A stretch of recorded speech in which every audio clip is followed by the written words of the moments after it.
आपने से ही राधा रानी उसको अपना मान लेते हैं, इसीलिए ये नहीं दिखते हैं इसका संस्कार है कि नहीं, इसका सद्गुण है कि नहीं, इसका प्रारब्ध है कि नहीं, इसका कर्म संस्कार क्या है, ये कुछ नहीं दिखते हैं। ये करुणामयी राधा रानी है, विशेषता राधा रानी में है। राधा रानी की उपासना में ये विशेषता है। और कोई उपासना में इतना सहज सरल भाव, सहज सरल उपाय अवलंबन करके भगवत प्राप्ति करना, ये और कई उपासना ऐसे विश्व में है नहीं जिस उपासना पद्धति के द्वारा आप इतने सरल भगवत प्राप्ति कर सकते हैं। ऐसे है। एक बार नंदगाम में कृष्ण जन्माष्टमी, कृष्ण के उत्सव मना रहे हैं, जन्माष्टमी उत्सव। नंद भवन में बड़ा आनंद है। बरसाना में निमंत्रण पहुंचाए हैं। बरसाना से राधा रानी,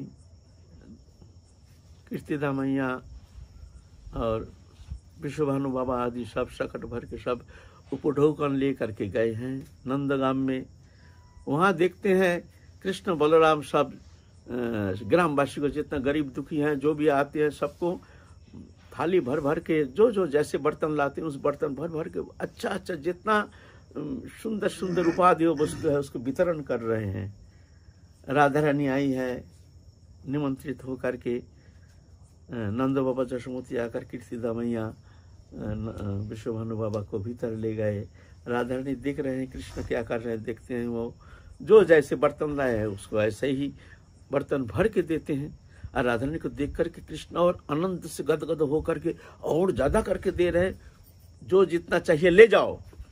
राधा रानी देख करके उनकी मुखार बिंद जैसे एकदम मलिन हो गया, मलिन हो गया। आंख में आंसू छलक आई। कृष्ण देखते हैं राधा रानी अप्रसन्न है। समझ में नहीं आया जो राधा रानी ऐसे मलिन क्यों है। कहते हैं हे किशोरी जी, तुम अप्रसन्न किस कारण से, बताओ कोई कमी है क्या। तो हम तो कमी देख रहे हैं।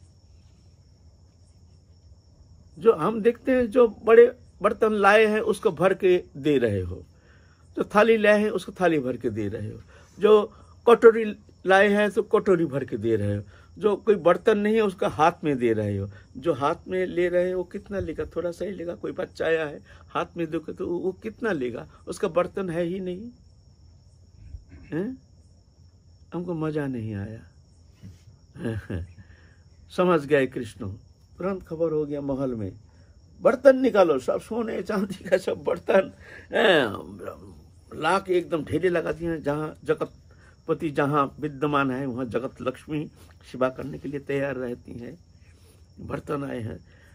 तब राधा रानी प्रसन्न हो गई। एक एक जिसका बर्तन नहीं है उसको सोने का बर्तन दे रहे हैं, उसको भर के कृष्ण दे रहे हैं। अब राधा रानी प्रसन्न। तो कृष्ण कृपा करते हैं, राधा रानी पात्र बना देते हैं। जो राधा रानी के शरण में जाते हैं तो राधा रानी कहती है ददामि बुद्धि जोगं तंग जेन मां उपजानति ते, मैं बुद्धि देता हूँ, मैं अंतःकरण में रह करके उसको अंतःकरण को परिशुद्ध कर देता हूँ। वो जानता नहीं है, अपना शोधन करना उसको आता नहीं है। वो तो अनादिकाल बहिर्मुखता दोष के कारण संसार चक्र में घूम रहा है। देहोधर्मी होकर के देहोदयी पदार्थ में आसक्त होकर के संसार चक्र में घूम रहा है। तो राधा रानी के शरण में आने से ये विशेषता, राधा रानी वो पात्र बना देते हैं। पात्र था जो था नहीं, वो पात्र अपने चेष्टा के द्वारा बनाना संभव नहीं। अनादिकाल का संस्कार जाता नहीं, लेकिन राधा रानी छोड़ते नहीं। राधा रानी कहती है हमको पकड़ना आता है, हमको छोड़ना आता नहीं है। पकड़ना आता है।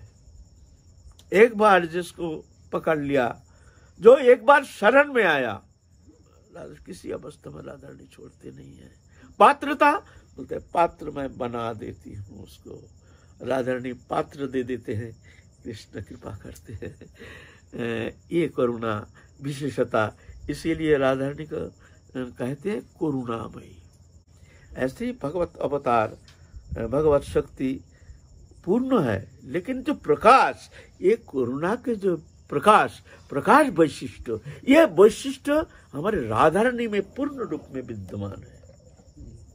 पूर्ण तो देखते ही नहीं, कौन अभिचारी, व्यभिचारी, कुभिचारी, कदाचारी, दुराचारी, ये देखते ही नहीं है। शरण में आने से हाँ, शरण में आना चाहिए बस, शरण में आना चाहिए बस। मैं तुम्हारी हूँ, हे राधा रानी करुणामयी, हम तुम्हारे हैं, हमको दया करो, कृपा करो।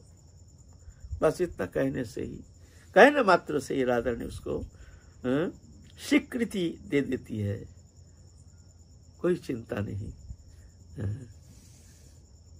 राधा रानी तत्क्षणात उसको अपना लेते हैं। ये कोई काल्पनिक शब्द नहीं, ये सत्य है, सत्य है, सत्य है।